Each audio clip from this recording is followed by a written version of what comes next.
আসসালামু আলাইকুম। আশা করি আপনারা সকলেই ভালো আছেন। আসলে আমিও ভালো আছি। আমি বাজার থেকে সার নিয়ে আসলাম। সারটা আসলে আমার ঘর বাড়িতে আমি দেবো। যাই হোক সারটা আমি ১ম এ যেহেতু ইউরিয়া এবং পটাশ নিয়ে এসেছি, ইউরিয়া এবং পটাশ সারটা আমি ১ম এ একটু গামলাতে ঢেলে নিলাম এবং সেটা মিক্সড করে নিলাম। এখন আমি সার জমিতে ছেটাচ্ছি। এটা হচ্ছে যেদিকে ঘাসগুলো ছোট রয়েছে সেদিকে আমি সারগুলো প্রয়োগ করতেছি। যাই হোক ১ম এ আমি সারটা ছেটাচ্ছি উত্তর থেকে দক্ষিণের দিকে।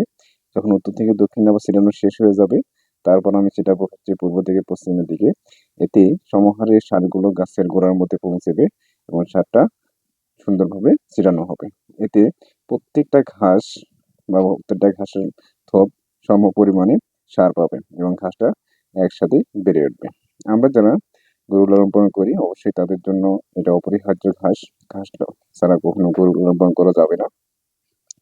যাই হোক আপনারা যে যেখান থেকে আমার এই ভিডিওটা দেখতেছেন অবশ্যই ভিডিওটা যদি ভালো লেগে থাকে বা আমার কাজকর্ম যদি ভালো লেগে থাকে অবশ্যই লাইক এবং কমেন্ট এবং শেয়ার করতে ভুলবেন না।